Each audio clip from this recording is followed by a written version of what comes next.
This car right here, I'm told, almost didn't exist. It's a second generation Toyota CHR, and apparently after they built the similarly sized Toyota Corolla Cross, its engineers needed to do a little bit of convincing with Toyota's top brass to make sure that this one stuck around. So why is it here?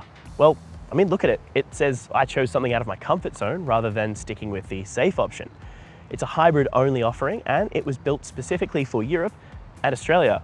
So it's a big deal that it's here. It's built in Europe, it was designed in Europe, and now we're going to find out if it's any good for here in Australia. Comparing the new CHR to the Corolla Cross works in some aspects, but definitely not all of them, especially when it comes to price.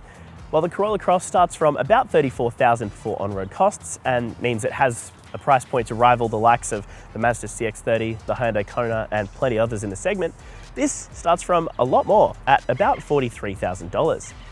You're paying for some European styling and a newer hybrid drivetrain, but what does this have that the Corolla Cross doesn't? The base GXL starts from $42,990 and comes with a bit more than you might expect from a base variant Toyota. A 12.3-inch touchscreen, a 7-inch driver screen, and wireless Android Auto and Apple CarPlay have things covered from a multimedia angle. Dual-zone climate control, keyless entry and start, rain-sensing wipers, and USB-C and 12-volt ports and chargers cover off convenience. The GXL has manually adjustable seats with recycled fabric, which I'll come back to later, plus a synthetic leather accented steering wheel. The mid-spec Cobra at $49,990 scores heated sport seats with synthetic suede trim, plus power adjustment for the driver's seat. It also gets a digital rear-view mirror as well as cabin ionization through the climate control. A wireless smartphone charger, a heads-up display, and a larger 12.3-inch driver display, plus adaptive high beam all add to the convenience. For your ears and your eyes, a 9-speaker JBL sound system and 64-color ambient lighting add to the vibes. Atop the range is the GR Sport, which starts from $54,990. As well as being more powerful, which we'll come back to that as well, it gets unique styling outside, plus synthetic leather accented and suede seats inside. It also gets aluminium scuff plates and a heated GR Sport steering wheel. In terms of the way this car looks, there's a little bit more going on here than with a lot of Toyota's products, especially given this was designed for such a small number of markets, just here and in Europe, plus it was designed with style in mind, which gives its team a little bit more license for creativity. But there's some other things on this car that you've probably seen before on other new Toyota models. For example, these C-shaped headlights have been seen on the new Prius. But there are some other things on this car that make it look a little bit more sporty than a lot of the other SUVs in its class. For example, a lot of the trim is contrasting color, with a lot of the options on this car being fairly bright paint jobs. This being the GR Sport means there's some small changes, kind of like the wheels, that make it look a little bit different from the other two variants in the range. But all three CHRs are pretty out there. As you start moving down the side of the car and looking at its silhouette, it looks fairly familiar compared to the first generation CHR, but some other differences in this car include things like these flush door handles for the first time for Toyota, plus, in certain variants, things like this contrasting paint here at the rear, which makes it really stand out on the road. Toyota also got rid of the rear window wiper, and it says that the slant on the rear window means the rain's just going to roll off instead of needing to be wiped off, but above it, it does have these two roof haunches that look quite sporty. Also, this taillight bar spans the width of the car, and it has the model name in the middle of it, which is quite cool. Toyota's taken a pretty cockpit style approach to the interior here. Everything's kind of angled towards the driver, and it reminds me a little bit of the Supra, but aside from that, it's a little bit lackluster in here compared to the fairly wild exterior. It all looks very, serious and Toyota, even though it's all quite nice and sleek. The big screen here is obviously quite a big upgrade from a lot of relatively recent Toyotas that have still had the same kind of multimedia system that they've had for a long time, and it works really well. It's a quite big screen. It's really clear and easy to use. Everything on there is fairly functional and simple. In terms of things like the steering wheel and all of the touch points, everything's well within reach and nothing's distracting. It's all quite ergonomically sound. Plus, of course, it's a Toyota, so they've thought about things like storage spaces and where everything's placed. Cup holders don't get in the way of anything like the wireless charging pad here or the gear selector here. There's also this little storage bin here with a little thing on top for something like snacks. Plus, there's a fairly big door card here in the front seat. The seats themselves are pretty comfy, and each of the 3 grades has different materials used for the seat.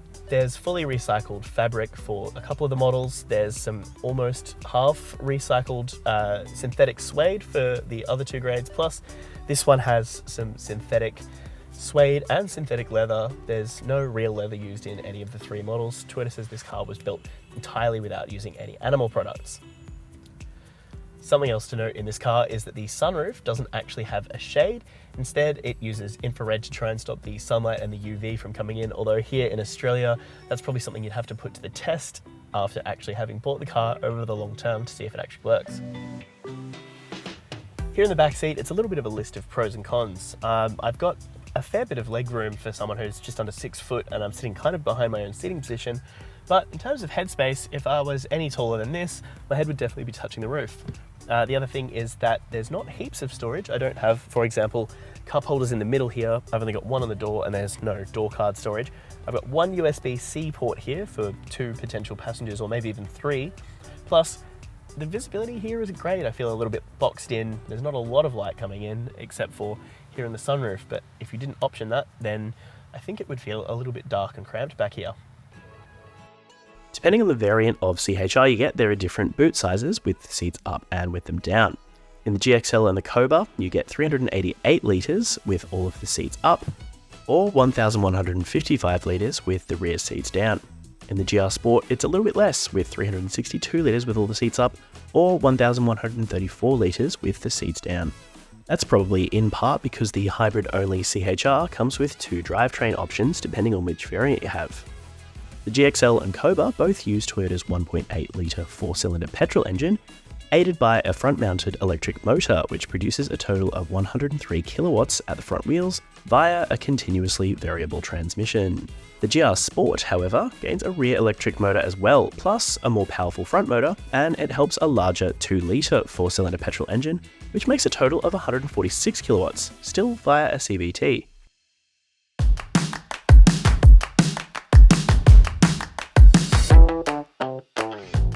There's nothing particularly riveting about the way that the CHR drives, but there's also nothing really offensive about it. It's just a very safe and Toyota feeling sort of drive. If you've driven anything on the TNGA platform, this car will feel fairly familiar to you. It's a modified version of the TNGA C platform that the Corolla rides on. That also means it's the same platform that the Toyota Corolla Cross rides on. Things like its steering are maybe a little bit light, but fairly well weighted and feel fine. Not super communicative, but it's also not a sports car. It just looks a bit sporty. The brakes are fine. They feel pretty good in terms of their pressure and progression, and if you really need to, they'll pull you up in a pretty safe and quick manner. In terms of power, the extra grunt that the GR Sport has is pretty useful, and its all-wheel drive definitely helps in terms of stability when you're driving in a pretty spirited manner. Not that that's really what this car is all about. Because despite the way this car looks, like I said earlier, there's nothing particularly remarkable about the way it drives. It kind of just does the job. During my relatively short amount of time with the CHR, I've had a chance to give it a proper drive in some country roads, and I wasn't exactly thrilled by it, but it felt pretty stable and it did pretty much everything I needed it to do or wanted it to do in terms of holding its position on the road and staying stable and handling bumps pretty well as well. Its suspension's been modified since the first generation to be a little bit stiffer in terms of its handling, but also a little bit more comfortable and compliant in terms of stopping large bumps from feeling crashy through the cabin or small bumps from making the car feel unsettled on the road. And it does pretty well. Of course, more urban and suburban environments are going to be the actual domain of the CHR, and the road I'm on now, for example, has tram tracks down it which don't unsettle the car or make it feel bumpy or uncomfortable at all, just like the way that rough country roads don't. In terms of everyday practicalities though, there's not a lot to distract you from the task at hand, which is just driving safely. Aside from the digital mirror, which I probably personally don't love, there's not a lot of weird things that this car does differently from anything else, and that's kind of a very Toyota way to do things. Toyota says the CHR uses just 4 litres of fuel for every 100 k's it covers, which is 0.3 less than the previous generation. And the worst I managed to get out of it after some fairly spirited driving was 6.9 litres per 100 k's, so in terms of efficiency, the CHR seems to do the job pretty well. The GR Sport also has a slightly higher 4.1 litres per 100 Ks of claimed fuel efficiency over the 4 litres for the other variants.